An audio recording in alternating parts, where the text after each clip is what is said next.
Hey guys, it's Miss Ryan again. Welcome back. We are on week 6. I am going to just read through the articles for social studies this week. They're pretty straightforward assignments, so I don't think there should be many questions about them, but I'm going to read through your articles in case you just want to follow along while we're reading. So I am on week 6 social studies must do number 1. So this is about change in Texas, and they're talking about inventions that brought change to Texas. All right, so I'm going to start right here. The oil boom brought big changes to Texas in early 1900s. Many Texans lived an urban life, a life in a city. People who lived in cities such as Dallas saw life change rapidly. Inventions, or newly created products, brought about the changes. Cities had electric lines first, so people there had electric lights. That allowed them to work longer hours. The first telephone lines were in cities. That speeded up communication in business and everyday life. City people could use a phone instead of writing letters or sending telegrams. Cities also built electric streetcars called trolleys. That helped people get around quickly. In some parts of the state, however, the changes came slowly. Many Texans lived a rural life, a life in the countryside. For them, life went on much as it had before. Rural Texans used mules to pull their plows. They traveled in horse-drawn buggies. They used firewood to heat and cook. Their rural homes had no electricity or indoor plumbing. Cars also changed the way people lived.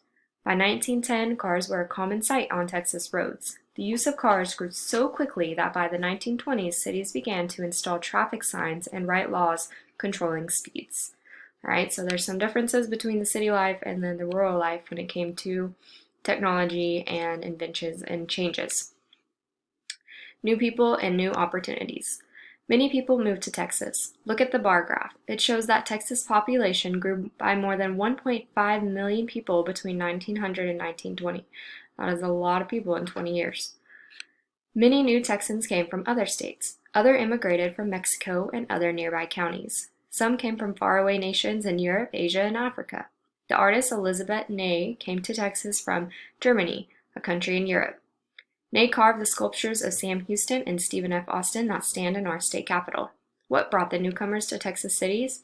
The cities offered theaters, concerts, and cultural opportunities. There were good schools and hospitals. Most important, however, were the economic opportunities. People usually moved to Texas cities to find well-paying jobs. The effects of immigration were to put more people to work in the new industries growing in Texas.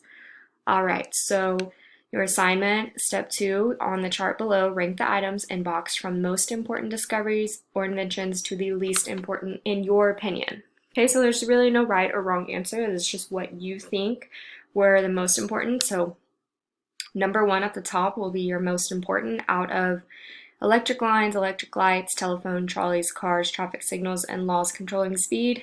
And then at the bottom is your least important out of those. So you're just going to rank them from your most going down to your least and use these words in this box. Okay?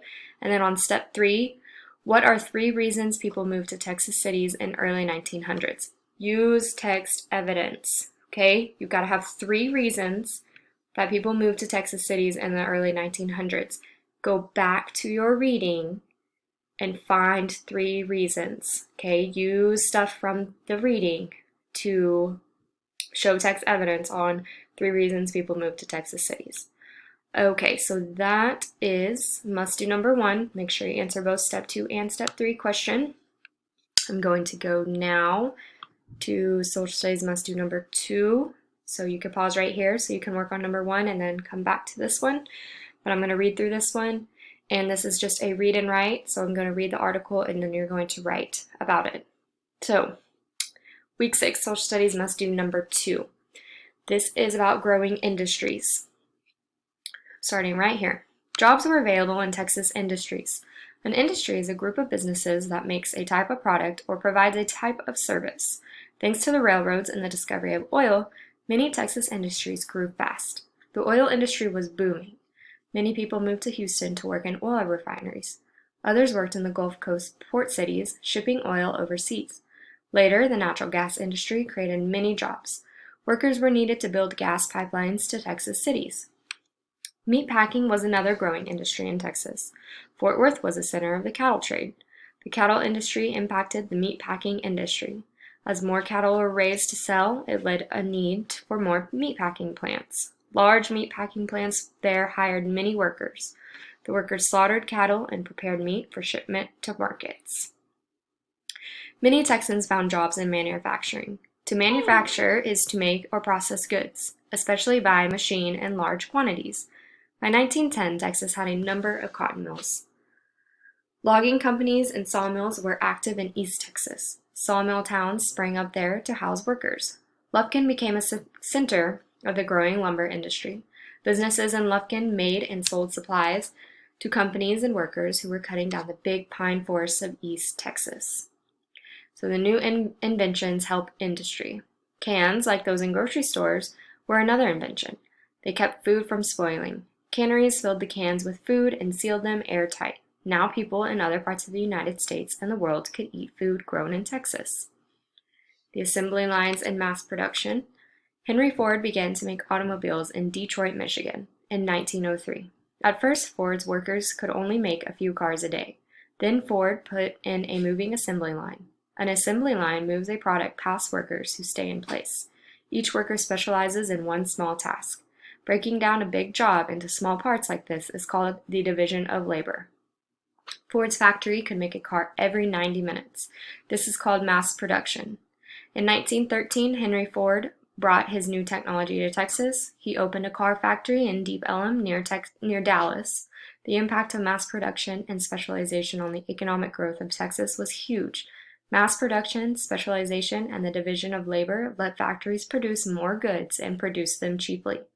This meant that more people could buy more cheaply and that factories would need more workers to produce these goods. Okay, so there was our reading. And then on step 2, quick write. It is 1910. Your family has just moved to a Texas city. Write a letter describing the economic and other opportunities in the city. Okay, so you're going to put your place in Texas in 1910 and describe the economic and other opportunities that the city has to offer now. So go back and look at what the cities looked like back then, and then quick write about it. Don't forget to use your grammar rules, capitalization, periods.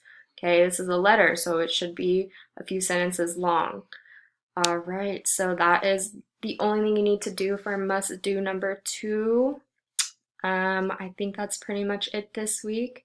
If y'all have any questions, you just let your teachers know, and we are here for you guys. We still miss you so much, and I'll see you again next week. Bye, guys.